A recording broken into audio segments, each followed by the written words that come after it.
ខ្ញុំបាច់សូមធ្វើការអនុញ្ញាតគោរពនិងជម្រាបសួរពុកម៉ែបងប្អូននិងទស្សនិកជនជាទីគោរពថ្ងៃនេះជួបជាមួយនឹងខ្ញុំបាទ MC Play ខ្ញុំបាទសូមលើកយកនៅជោគជាតារាសីប្រចាំថ្ងៃសៅរ៍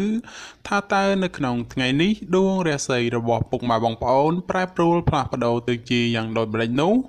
ដើម្បីកុំឲ្យខាតពេលវេលាសូមអញ្ជើញរីករាយសន្តាប់ជាមួយនឹងខ្ញុំបាទដូចតទៅសម្រាប់អស់លោកអ្នកដែលកើតឆ្នាំជូតកណ្ដុរមាសអូបរ៉ាចិញ្ចឹមនាំលៀបនាំជ័យនាំសុភមង្គលប្រាថ្នាអ្វីបានសម្រេចហើយអនាគតខ្លាយជាអ្នកមានស្ដុកស្ដំម៉ោងនាំលៀបសំណាងគឺម៉ោង4ព្រឹកដល់ម៉ោង6ល្ងាចពណ៌នាំលៀបសំណាងគឺពណ៌ខ្មៅនិងពណ៌សលេខនាំលៀបសំណាងគឺលេខ32និងលេខ78សូមខមមិនលេខ799យកលៀបសម្បត្តិទេវតាទ្រព្យមានបារមីស័ក្តិសិទ្ធិណាស់ចេញភ្លាមទំនេរទាឆត់បំផុតសម្រាប់អស់លោកអ្នកដែលកើតឆ្នាំជូតនៅថ្ងៃនេះបើលោកអ្នកធ្វើអ្វីកុំរងចាំយូរពេកពីព្រោះថាផលជាផ្លែផ្កាតែងតែហុចមកវិញជានិច្ចសម្រាប់អ្នកប្រកបមុខរបររកស៊ីជួញដូររាសីងើបឡើងខ្ពស់ដូចនេះទោះជួញទីជិតឆ្ងាយលោកអ្នកអាចសម្រេចផលល្អចូលមកបានក្រាន់បំពេញបំពង់ផងដែរសម្រាប់ការធ្វើដំណើរទីជិតឆ្ងាយមានភាពសុខដុមទាំងពេលទៅនិងពេលត្រឡប់មកវិញរីឯបញ្ហាសម្ព័ន្ធស្នេហាកំឡោះក្រមុំមានការស្មុគស្មាញក្តីបើលោកអ្នកធ្វើការដោះស្រាយតែងតែជួបសេចក្តីសម្រេចជានិច្ចសម្រាប់អស់លោកអ្នកដែលកើតឆ្នាំឆ្លូវកូននាំលៀបនាំជីនាំសុភមង្គលប្រាថ្នាអ្វីបានសម្រេចហើយអនាគតខ្លាយជាអ្នកមានទ្រព្យស្ដុកស្ដំម៉ោងនាំលៀបសំណាងគឺម៉ោង6ព្រឹកដល់ម៉ោង8យប់ពណ៌នាំលៀបសំណាងគឺពណ៌សនិងពណ៌ក្រហមលេខនាំលៀបសំណាងគឺលេខ21និងលេខ54សូមខមមិនលេខ555យកលៀបសម្បត្តិទេវតាទ្រព្យមានបារមីស័ក្តិសិទ្ធិណាស់ចេញភ្លាមទំនេរទាឆត់បំផុតនិងមានសំណាងល្អប្រទានសម្បត្តិមហាសិទ្ធិមានលៀបមានជ័យមានលុយចូលហោហៀចំពោះឆ្នាំឆ្លូវនៅថ្ងៃនេះយីអូនរបស់អស់លោកអ្នកមិនគប់ប្រសាទេចូលមានការប្រយ័ត្នប្រយែងអារម្មណ៍មួម៉ៅក្តៅក្រហាយមិនដឹងមុខក្រោយនាំឲ្យកើតរឿងតូចคล้ายជារឿងធំណាមួយគេចោមរំស្អប់បង្កជាឥទ្ធិពលអាក្រក់រោគនឹកស្មានមិនដល់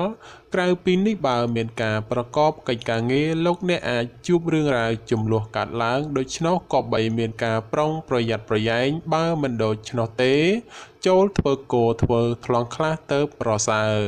សម្រាប់អ្នកប្រកបមុខរបររកស៊ីជួញដូរទីជិតឆ្ងាយលៀបតូចធំច្រើនបាល់ហួសឬកុហករំលងពេលនេះអាចឆោងចាប់បានខ្លះវិញហើយរីឯសេចក្តីស្នេហាប្រុសស្រីមានការច្រណែននិងមើលផ្លូវអាក្រក់ចំពោះគ្នាច្រើនសម្រាប់អស់លោកអ្នកដែលកើតឆ្នាំខាលខ្លាមន្ត្រីចិញ្ចឹមមានប្រាជ្ញាឆ្លាតវៃមានគំនិតភ្លឺថ្លាហើយអនាគតខ្លាយជាអ្នកមានអំណាចនិងទ្រព្យស្ដុកស្ដំម៉ោងនាំលេបសំណាងគឺម៉ោង5ព្រឹកដល់ម៉ោង8យប់ពណ៌នាំលៀបសំណាងគឺពណ៌សនិងពណ៌ស្វាយលេខនាំលៀបសំណាងគឺលេខ59និងលេខ69សូមខមមិនលេខ222យកលៀបសម្បត្តិទេវតាទ្រព្យមានបារមីស័ក្តិសិទ្ធិណាស់ចេញភ្លាមទំនេរទាឆត់បំផុតនិងមានសំណាងល្អនិងប្រទានសម្បត្តិមហាសិទ្ធិមានលៀបមានជ័យមានលុយចូលហោហៀចំពោះឆ្នាំខាលនៅថ្ងៃនេះការប្រកបការងារឃើញថាមានការជឿនលឿនទៅមុខយឺនហើយជាពិសេសមានបញ្ហាប្រតឹងប្រទើសជាមួយអ្នកដទៃថែមទៀតចំពោះអ្នកប្រកបមុខរបររកស៊ីជួញដូរវិញលោកអ្នកត្រូវតែចេះសន្សំទ្រព្យល្អិតល្អោចឡើងទៅកុំខំប្រមូលតែទ្រព្យធំព្រោះថ្ងៃនេះសម្បូរតែទ្រព្យល្អិតល្អោចប៉ុណ្ណោះសម្រាប់ការធ្វើដំណើរទីជិតឆ្ងាយកុំកបីសេពគប់លបែងស្រីស្រាព្រោះនាំភាពទុក្ខសោកមកវិញតែប៉ុណ្ណោះរីឯបញ្ហាគូគ្រងប្តីប្រពន្ធឬគូស្នេហ៍កំឡោះក្រមុំមានដំណើរការថយក្រោយនិងប្រឆាំងគ្នាច្រើនសម្រាប់អស់លោកអ្នកដែលកើតឆ្នាំថោះទុនសាយមាសមានបារមីដាច់ជះមានអំណាចមានមនុស្សជួយជ្រោមជ្រែងការងារតូចធំដើម្បីឲ្យអនាគតខ្លាយជាអ្នកមានទ្រព្យសម្បត្តិស្ដុកស្ដំម៉ោងនាំលេបសំណាងគឺម៉ោង5ព្រឹកដល់ម៉ោង9យប់ព ពណ៌នំលាបសំណាងគឺពណ៌ប្រផេះនិងពណ៌លឿងលេខនំលាបសំណាងគឺលេខ22និងលេខ43សូមខមមិនលេខ888យកលាបសម្បត្តិមហាសិទ្ធិមានបារមីស័ក្តិសិទ្ធិណាស់សេចេញភ្លាមទំនាយទាយឆុតបំផុតនិងមានសំណាងល្អនិងប្រទានសម្បត្តិមហាសិទ្ធិមានលាភមានជ័យមានលុយចូលហោហៀចំពោះឆ្នាំថោះនៅថ្ងៃនេះការប្រកបការងារមានការជឿនលឿនទៅមុខច្រើនផ្នែកក្នុងនេះមិនថារឿងការងារប្រកាសឬរឿងផ្ទាល់ខ្លួននោះឡើយសម្រាប់អ្នកប្រកបមុខរបររកស៊ីជួញដូរវិញមានភាពរលូនល្អទៅមុខនិងការរកប្រាក់កម្រៃទៀតសោតក៏ក្រាន់បើជាងមុនផងសម្រាប់ការធ្វើដំណើរទីជិតឆ្ងាយមានភាពសុខដុមទាំងពេលទៅនិងពេលត្រឡប់មកវិញរីឯបញ្ហាស្នេហាកំឡោះក្រមុំឬមេម៉ាយពោះម៉ាយក្តីជួបរឿងការយល់ខុសនិងភាពប្រចែកប្រច័ណ្ឌកំពុងចូលលោកលុយច្រើនដូចនេះត្រូវកាត់បន្ថយការបង្កចំនួនវិវាទចេញពីខ្លួនខ្លះទៅប្រសើរសម្រាប់អស់លោកអ្នកដែលកើតឆ្នាំរោងពោះអ្នកក្រេតមន្ត្រីចិញ្ចឹមធ្វើកិច្ចការងារអ្វីមួយតែងតែមានគំនិតជ្រះថ្លាប្រាថ្នាអ្វីបានសម្រេចធ្វើការតូចធំតែងតែមានអ្នកគ្រប់គ្រងទំនុកបំរុងសពគ្រប់បែបយ៉ាងម៉ោងនំលាបសំណាងគឺម៉ោង7ព្រឹកដល់ម៉ោង8យប់ពណ៌នំលាបសំណាងគឺពណ៌សនិងពណ៌ក្រហមលេខនំលាបសំណាងគឺលេខ46និងលេខ98សូមខមមិនលេខ168យកលេបសម្បត្តិអុកញ៉ាមានបារមីស័ក្តិសិទ្ធិណាស់សៀចេញភ្លាមទំនាយទាយឆត់បំផុតនិងមានសំណាងល្អនិងប្រទានសម្បត្តិមហាសិទ្ធិមានលាភមានជ័យមានលុយចូលហោហៀចំពោះឆ្នាំរោងក្នុងថ្ងៃនេះមានជោគមានសេរីហើយបើទោះបីធ្វើអ្វីក៏ដោយតែងតែមានការរីកលូតលាស់និងមានជោគមានជ័យគួរសមសម្រាប់អ្នកប្រកបមុខរបររកស៊ីជួញដូរមានការប្រជែងគ្នាច្រើននិងជាពិសេសមានការប្រទាំងប្រទើសជាមួយអ្នកមានមុខរបរដូចគ្នាហេតុនេះក៏បីធ្វើចិត្តឲ្យទូលាយទៅគ្មានរឿងរ៉ាវចម្រូងចម្រាសកើតឡើងសម្រាប់ការធ្វើដំណើរទីជិតឆ្ងាយជួបភាពសុខដុមទាំងពេលទៅនិងពេលត្រឡប់មកវិញរីឯសេចក្តីស្នេហាកំឡោះក្រមុំមានការជឿនលឿនទៅមុខនិងផ្អែមល្ហែមល្អចំពោះគ្នាប្រពៃសម្រាប់អស់លោកអ្នកដែលកើតឆ្នាំអាសាញ់ពោះទេវតាចិញ្ចឹមមានលាភមានជ័យមានមនុស្សជាច្រើននាំគ្នាស្រឡាញ់រាប់អានសាទរម៉ោងនាំលេបសំណាងគឺម៉ោង6ព្រឹកដល់ម៉ោង8យប់ពណ៌នំលាបសំណាងគឺពណ៌លឿងនិងពណ៌ខ្មៅលេខនំលាបសំណាងគឺលេខ56និងលេខ89សូមខមមិនលេខ777យកលាបសម្បត្តិអភិជននៅលុយរយលានមានបារមីស័ក្តិសិទ្ធិណាស់សេចេញភ្លាមទំនាយទាយឆត់បំផុតនិងមានសំណាងល្អនិងប្រទានសម្បត្តិមហាសិទ្ធិមានលាភមានជ័យមានលុយចូលហោហៀចំពោះឆ្នាំអាសាញ់នៅថ្ងៃនេះទាំងស្ត្រីនិងបុរសបើចង់ធ្វើអ្វីក៏ដោយតែងតែជួបលើកំណត់ផ្លូវតានតឹងដោយមានសភាពពិបាករុករលទៅមុខព្រោះជួបតែភាពប្រទាំងប្រទើសហើយមនុស្សនៅជុំវិញខ្លួនចាំតែឈ្នានីសនឹងមើលបំណាំបង្ករឿងហេតុសម្រាប់ការរស់នៅរបស់អស់លោកអ្នកជួបបញ្ហាច្រើនលើបញ្ហាប្រកាសដូច្នោះចូលប្រយ័ត្នប្រយែងការកើតមានចំនួនវិវាទណាមួយព្រោះតែបញ្ហានេះសម្រាប់អ្នកប្រកបមុខរបររកស៊ីជួញដូរផលកម្រៃក្នុងការរកផលចំណូលគឺពិបាករកណាស់ហើយការជួញដូរទីជិតឆ្ងាយទៀតសោតមានតែភាពរកម្មរកុសមិនស្ទើរដែរទេរីឯសម្ព័ន្ធស្នេហាប្រុសស្រីមានការប្រែប្រួលផ្លាស់ប្ដូរជួនល្អជួនអាក្រក់នាំឲ្យខ្វាយខ្វល់ជាញឹកញាប់សម្រាប់អស់លោកអ្នកដែលកើតឆ្នាំមមីសេះមេតបចិញ្ចឹមនាំលាភនាំជ័យនាំសុភមង្គលប្រាថ្នាអ្វីបានសម្រេចហើយអនាគតខ្លាយជាអ្នកមានទ្រព្យស្ដុកស្ដម្ភម៉ោងនាំលាភសំណាងគឺម៉ោង5ព្រឹកដល់ម៉ោង7យប់ពណ៌នំលាបសំណាងគឺពណ៌សនិងពណ៌ក្រហមលេខនំលាបសំណាងគឺលេខ38និងលេខ56សូមខមមិនលេខ666យកលាបសម្បត្តិទេវតាទ្រព្យមានបារមីស័ក្តិសិទ្ធិណាស់សេចេញភ្លាមទំនាយទាយឆត់បំផុតនិងមានសំណាងល្អនិងប្រទានសម្បត្តិមហាសិទ្ធិមានលាភមានជ័យមានលុយចូលហោហៀចំពោះឆ្នាំមមី នៅថ្ងៃនេះផ្ដល់ផលល្អសម្រាប់ការសម្រេចចិត្តការងារឬបណ្ដាក់តនរកស៊ីក្នុងរឿងអ្វីមួយពីព្រោះថាផលជាផ្លែផ្កាតែងតែឆ្លើយតបមកវិញគួរជាទីកប់ចិត្តបើជាអ្នកប្រកបមុខរបររកស៊ីជួញដូរមានការលក់ចេញទិញចូលក្រនរស់រវើកគួសមហើយបើចង់ចរចារឿងទំនិញអ្វីមួយផងតែងតែអាចសម្រេចជានិច្ចរីឯសម្ព័ន្ធស្នេហាកំឡោះក្រមុំមានការរីកចម្រើនលូតលាស់ទៅមុខនិងបើចង់ផ្សំផ្គុំគ្រួសារផងជាឱកាសល្អប្រពៃបំផុត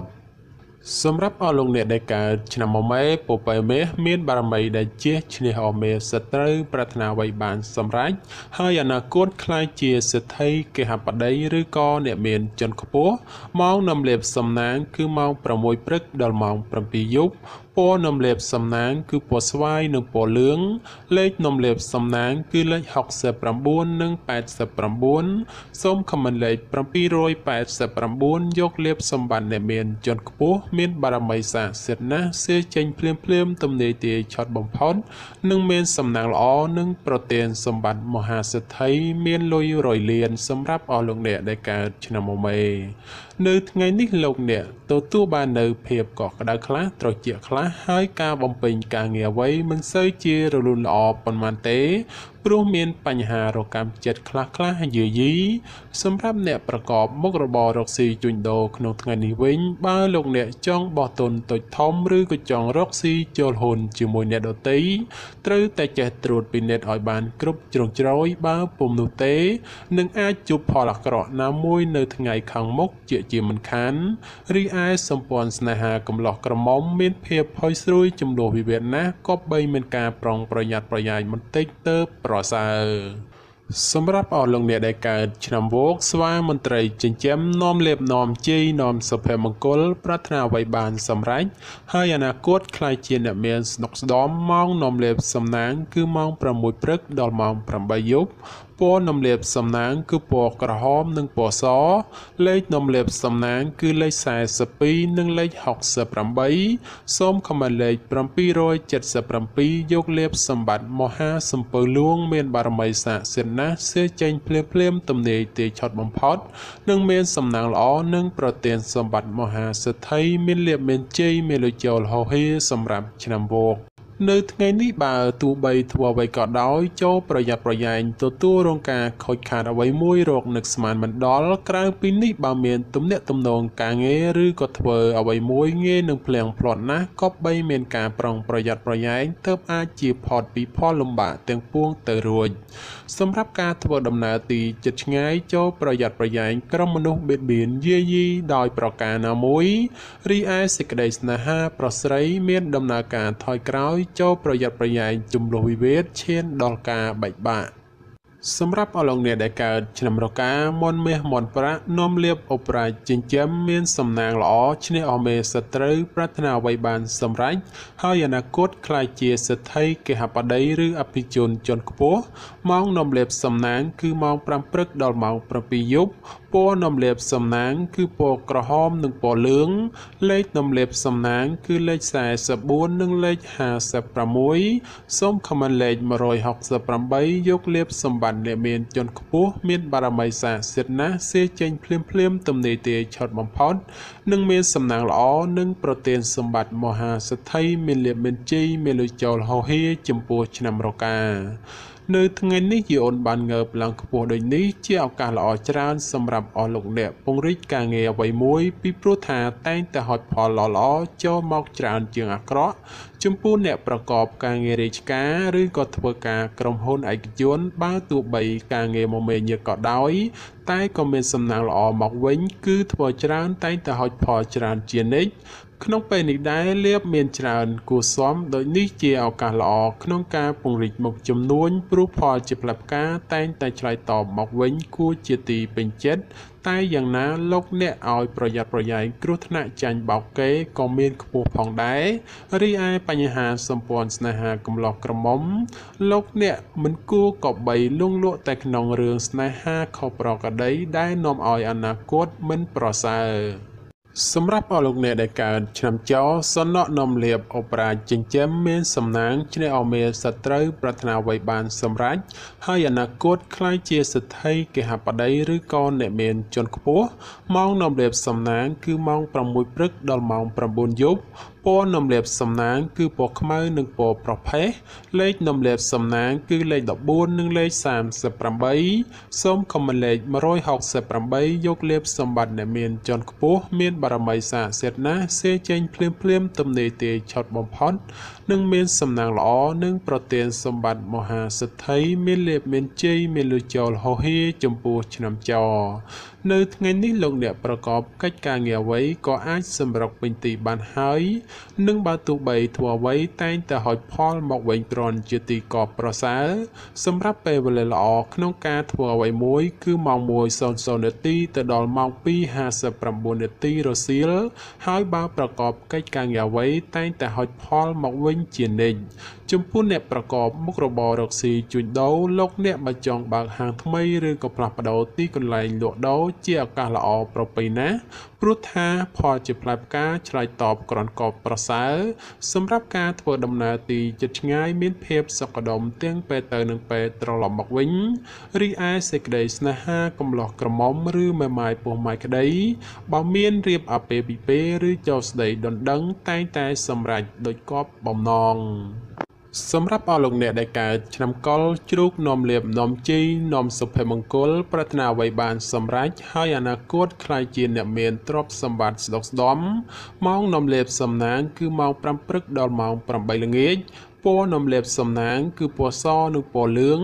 លេខនំលៀបសំណាងគឺលេខ69និងលេខ89សូមខមមិនលេខ567យកលៀបសម្បត្តិទេវតាទ្រព្យមានបារមីស័ក្តិសិទ្ធិណាស់សេចេញភ្លាមទំនេរទាយឆុតបំផុតនិងមានសំណាងល្អនិងប្រទានសម្បត្តិមហាសិទ្ធិមានលៀបមានជ័យមានលុយចូលហោហៀចំពោះឆ្នាំកុរនៅក្នុងថ្ងៃនេះបើលោកអ្នកធ្វើអ្វីត្រូវធ្វើដោយសន្សឹមកុំបំបោលនោះផលល្អៗនឹងហុចឲ្យវិញដូចជាទីកប់បំណងសម្រាប់ការប្រកបការងារក៏ដូចឆ្នោះដែរលោកអ្នកត្រូវតែធ្វើថ្នាក់ធនកណ្ដាលឬមិនសំខាន់ពេកព្រោះថាបើធ្វើធំពេកឬសំខាន់ខ្លាំងពេកផលជាផ្លែផ្កាដែលហុចមកវិញមិនសូវដូចគប់បំណងប៉ុន្មាននោះឡើយចំពោះអ្នកប្រកបមុខរបររកស៊ីជួញដូរលោកអ្នកឲ្យប្រយ័ត្នប្រយែងជន់ខិលខូចតាមលួចបន្លំឬបង្ករឿងហេតុដោយប្រការណាមួយរីឯសេចក្តីស្នេហាប្រុសស្រីមានការខ្វាយខ្វល់ព្រោះតែការប្រឆាំងគ្នាមានច្រើនជាងសពមួយដងបាទចំពោះជោគជាតារាសីប្រចាំឆ្នាំទាំង12ខ្ញុំបាទក៏សូមបញ្ចប់ត្រឹមតែប៉ុណ្ណេះជាចុងក្រោយប្រសិនបើមានពាក្យលើសលួសខ្វះខាតត្រង់ប្រការណាមួយសូមពុកម៉ែបងប្អូនជួយអធិស្ឋានដល់រូបខ្ញុំបាទផងហើយខ្ញុំបាទក៏សូមអរគុណនិងសូមជម្រាបលា